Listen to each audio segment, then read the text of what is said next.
Good evening everyone. मेरा नाम श्रावणी वशिष्ठ है। अभी कुछ टाइम पहले chairman sir BPSC chairman sir का लाइव कॉन्फ्रेंस आया था, तो उससे रिलेटेड हमको कुछ बातें रखनी हैं और कुछ पॉइंट्स रखने हैं।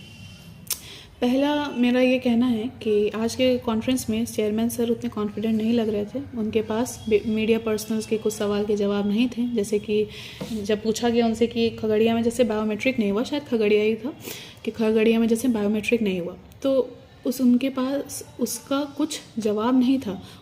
इस इशू के बारे में उनको कुछ पता ही नहीं है।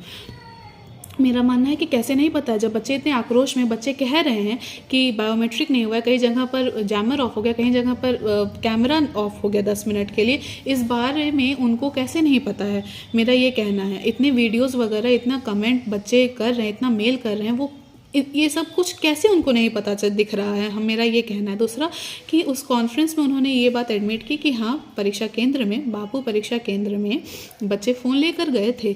तो जब इतने बड़े परीक्षा केंद्र में, जिसका उद्घाटन श्री नीतीश कुमार जी ने किया था, जब वहाँ पर इतना सिक्योरिटी इशू हो सकता है, तो फिर बाकी 911 जो कि 911 केंद्र जो थे, जो कि बिहार के अन्य बहुत सारे केंद्र तो ग्रामीण ज़िले में पड़े थे, तो वहाँ पर ये नहीं सिक्योरिटी इशू हो सकता है क्या पता हुआ भी हो, हमें इसकी का कोई आइडिया नहीं हो।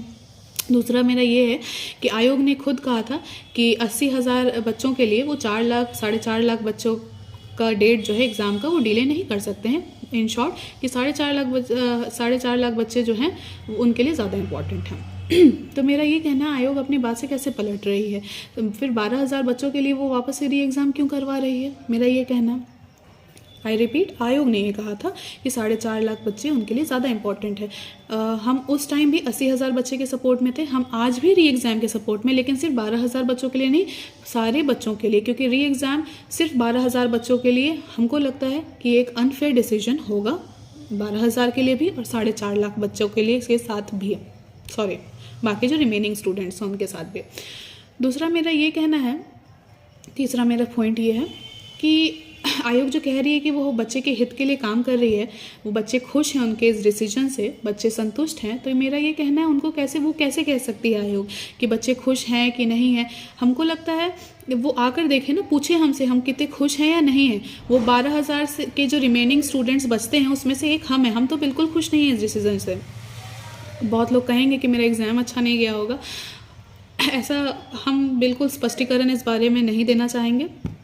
वो मेरा इशू है, मेरा एग्ज़ाम अच्छा गया या नहीं, आपका इशू नहीं है।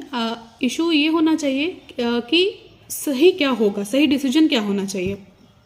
मेरा मानना है कि आयोग एक सर्वे क्यों नहीं करा लेती है कि पता चल जाएगा बच्चे खुश हैं या नहीं खुश हैं, क्योंकि जब एक सर्वे अतुल सर करवा सकते हैं, तो एक सर्वे अभी प्रेजेंट चेयरमैन सर क्यों नहीं करवा सकते हैं, तो पता चल जाएगा, साफ स्पष्टीकरण हो जाएगा कि बच्चे खुश हैं या असंतुष्ट हैं या संतुष्ट हैं।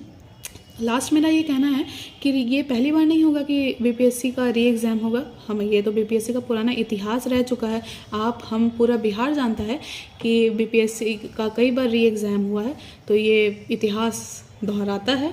तो ये पहली बार नहीं होगा। लास्ट में हम यही कहेंगे कि अगर री एग्ज़ाम होता है तो ये सभी का हो, सिर्फ 12,000 का नहीं हो, सबके बारे में सोचा जाए, तो ही ये एक फेयर जस्टिस वाला डिसीजन हो पाएगा। बस इसके अलावा कुछ नहीं कहना चाहेंगे। मेरा विनम्र अनुरोध है चेयरमैन सर से,